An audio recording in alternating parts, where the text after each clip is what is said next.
Inside this century-old building, two cutting-edge marketing agencies have come together in the same space with the same CEO. We sat down with Natalie Eisenberg, CEO of ClickRain and Lemonly, to talk leadership, marketing, and the full-circle way she's giving back to the community. I think we have to start with this setting, which is unbelievable and new for your team. Yes, we are very much in the honeymoon phase of enjoying our new space, but I think it'll stick a long time. A lot of excitement, just really enjoying all the various spaces we have here, and it smells new. It does, and we are on the east end of downtown in a pretty old building, right? And what's the backstory here? So this was a spark plug factory founded in 1919. And very successful factory. We even have some artifacts that we found during the construction, and we hope to really honor that history and with some artwork and things in the space coming soon. Spark plugs make me think, that's why a lot of people bring in marketers, right? They need the spark plug effect. So, absolutely. So I'm sure you'll run with that. Yeah, played off of that in the conference room naming and things like that. So. Eisenberg has an appreciation for the city, built on growing up not far from this building in the Hilltop neighborhood of East Sioux Falls. I went to school, Cleveland, Whittier, the new Washington High School, and then I found myself at USD. Did you ever think about leaving? I did, mostly when I was in college. I explored the possibility of relocating, but at the same time I was making some great contacts in the market and got a great job offer, and my husband is a Sioux Falls native as well, and so we decided we wanted to settle here, and we never really looked back. She began at USD thinking business school, maybe accounting or economics, but then she took a marketing class. It happened to be with a professor named Dr. Cornett at USD, the late Dr. Cornett at USD, little woman, feisty woman. She wore a big pair of glasses, and when I was in college, typically your morning classes, you'd roll out of bed in sweats and show up, with a hat on. But this particular day it happened to be presentation day, and so we all put ourselves together and we went and did our presentations, and then she wanted to talk to me after class. So I wasn't sure how that would go, but good news, bad news. Exactly, but I stayed, and she leaned over her desk and she leaned over her glasses, looked over her glasses at me, and she said, you're really good at this, and you look pretty nice with a little mascara on your eyes. Oh my goodness. We did just put it out there. I know, but it really struck me, and it was a turning point for me. I said, I think I am good at marketing. And so I really dove right in and got involved in all the things marketing, ad related at USD. Met Paul Schiller along the way. He was in an alumni group there, and that was a great contact for me, which eventually led to my first job after college. That was first job, was Lawrence and Schiller. It was. And that was a big place to start. It was. Yeah, it was vibrant and busy, and lots of opportunity for me to learn a lot of things, meet a lot of people, got to be involved with, great big brands across the region, big campaigns, and kind of experience it all. And what I did was I kept raising my hand and saying, I'd like to try that, and I think I could do that, and fortunately they gave me a lot of opportunity to keep advancing. Those early days in marketing are not easy, and when you were in that stage, I feel like particularly, I mean, you work a lot. Has that changed in this industry at all, or is that still what a lot of young professionals are encountering? I think it has changed globally in most industries where, employee satisfaction and employee experience and positive culture is so much more common. Back in the day, though, we really put clients first, and whatever it took, we delivered on. And it did take a lot of late nights, and it did take a lot of change orders and tough conversations for us as young people. And but at the same time, it was an awesome learning experience, and I lean back on that experience all the time. Yeah, it's formative in its own way. Absolutely. Too, right? Yeah. It was a different time for sure, and I notice looking back at, people ask me who my female mentors were at the time, and I didn't have many. It was a more male-dominated field, but it was also a time when women were still kind of clawing their way for position and a seat at the table.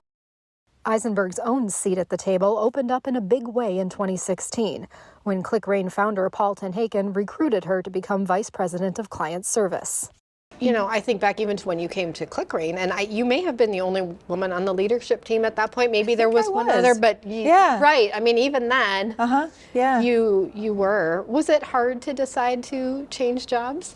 It was really hard on me. Yeah, I think I've only cried once at work in my whole career, and I think it was the day that I resigned from that position at LNS, because it was so much a part of my life. The team was so much a part of my life. They were my friends, and I grew up there. And luckily, we were able to move forward positively, and I still have those relationships and friendships. And you know, we're cordial competitors today. So if you only cried at work once with the career that you had, that is saying something. That also tells me that you have some good coping skills, because there are some people, let's face it, who cry at work frequently. I mean, is there something in your head that you've done to just keep yourself kind of grounded?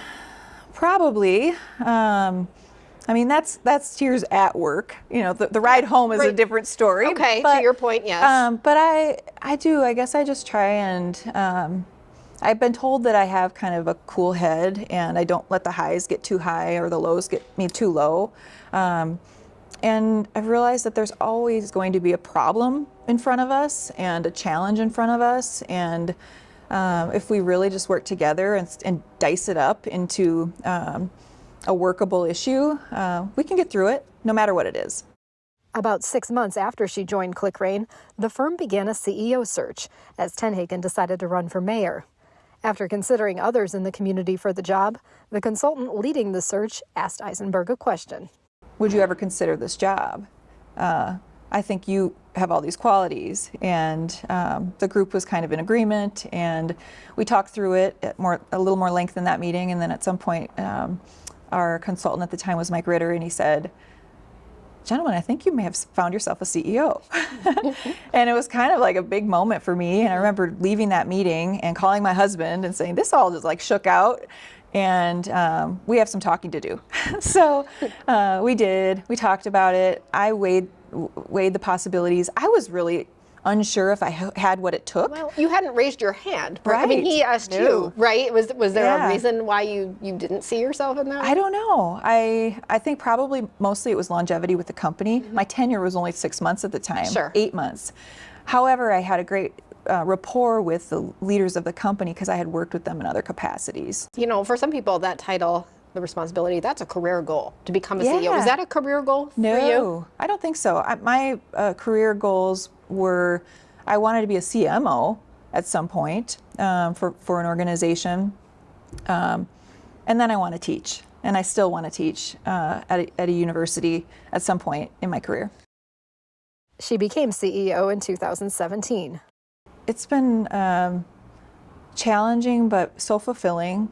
It's been enlightening to me as a person to see that I can do this. You know, one step at a time, one day at a time, one decision at a time, one challenge at a time. I can do this job and have done it really well. The marketing world is evolving in such interesting ways, I feel like. And ClickRain has always, in my mind anyway, been on the leading edge of all of that. Tell me where that industry sits today from your perspective, and how are you trying to guide this firm to stay on that leading edge?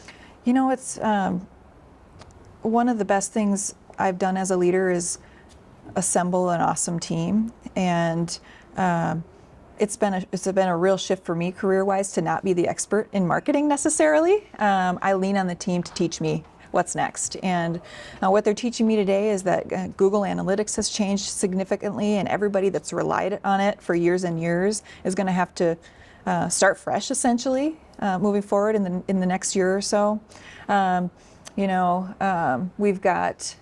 We've got so many more channels than we ever have before, and so much more variety to target who we want to target. And I think that's both awesome and challenging. The last 2 years have brought another change as ClickRain acquired infographics firm Lemonly in early 2021. Both Lemonly and ClickRain have been culture leaders for years, have really carved out a space in culture leadership, employee experience. And one thing we knew right from the get-go is that we weren't going to mash it up right away and make it something different, something new. We just really wanted to honor what each company had in place. And I think that's been the right decision for us.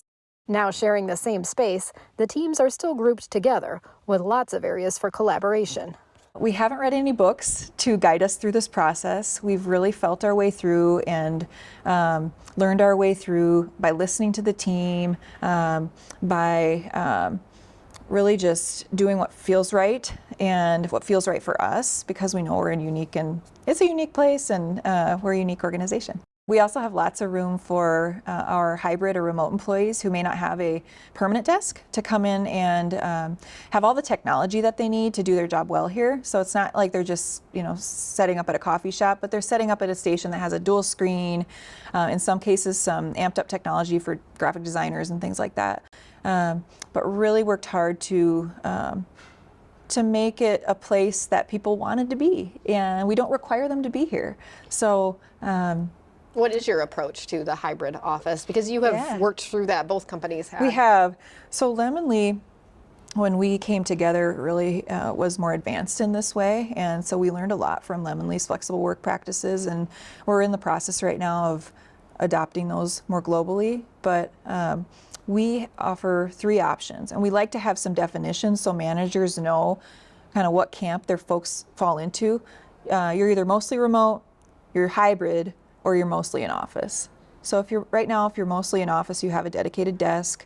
And actually we had enough so that even hybrid team members can have a dedicated desk right now, but as we grow, that might not be the case. But if you're mostly remote and you come in every once in a while, you'll have a borrowed station, a shared station that you can pop into. So by having that definition, like I said, managers are aware of what their team members are up to, and I'll say productivity is still awesome. When she's not in the office, Eisenberg now has a new passion project taking off. It brought her back to her roots at Whittier Middle School, where she's put together a program called Power Lunch. Once a month with a group of 15 young ladies from Whittier, 8th grade students, and they were selected by their teachers. And what we'll do each month is feature woman from a profession in the community. So a wide range of professions, anything from the very first session was featuring a graphic designer. The girls say they want to meet with an entrepreneur, they want to meet with a nurse, and so the list goes on. So we're going to be bringing those women in to speak to the girls, and not only are we talking about career, but we're talking about just things that we deal with as humans and as women, things like doubt and fear and challenges and confidence and all of those kinds of things. And our first session was fantastic. I shared about the program, a few photos about the program on social media, and I've had a ton of interest from a lot of people around the community who think it's awesome and want to be involved. And so while this year the program is piloting at Whittier, I'm thinking maybe next year we could expand it to some other middle schools. So. I absolutely see the potential for that to happen. Yes. It's very easy to get on board with something like that. Yeah, so it's been awesome. It has to feel so rewarding for you to be back at your old school. And it is a full circle feeling, and I'm really gratified by the chance to do it. You mentioned that you want to teach, so clearly that's on the horizon for you. You're already a CEO, but you've got a lot of career left. What do you see in your own future? Well, I'm not sure if it'll be my next chapter or not, but I do absolutely want to get into a university environment and teach marketing, strategy, business. I love the feeling of being on a campus, and I love being with young people and learning from them, and sharing some of my knowledge and hopefully wisdom from the road behind me. And so I look forward to doing that. My husband and I, we love South Dakota, and I think at this point we're committed to living in this area. And so it remains to be seen where I'll land to teach, but that's definitely part of my future. I almost wish I didn't have to ask this, and I don't know that I do in your case, but I'll ask it anyway, yes. Right? Because you talked about female mentorship and kind of coming up as a female professional. Have you found any what you would consider unique challenges being a female CEO, or is that kind of a non-issue at this point in life? Well, one of the challenges really is that because it's still somewhat of a rarity, not totally a rarity, but it's more rare than male CEOs. I get asked to do a lot of things, and I have to really evaluate carefully whether I want to accept those opportunities and whether they're asking me truly for my input and my knowledge, and or if they're asking me because they want a woman at the table. So in some ways that's a challenge, but in some ways I'm also willing to be that woman and to help pave the way for my daughter and the gals at Whittier and my team and anybody else coming up. We'd like to thank MarketBeat for sponsoring the CEO series. Stay tuned for more conversations with CEOs in the news throughout the year. And of course, for all your latest business headlines, head over to www.SiouxFalls.Business.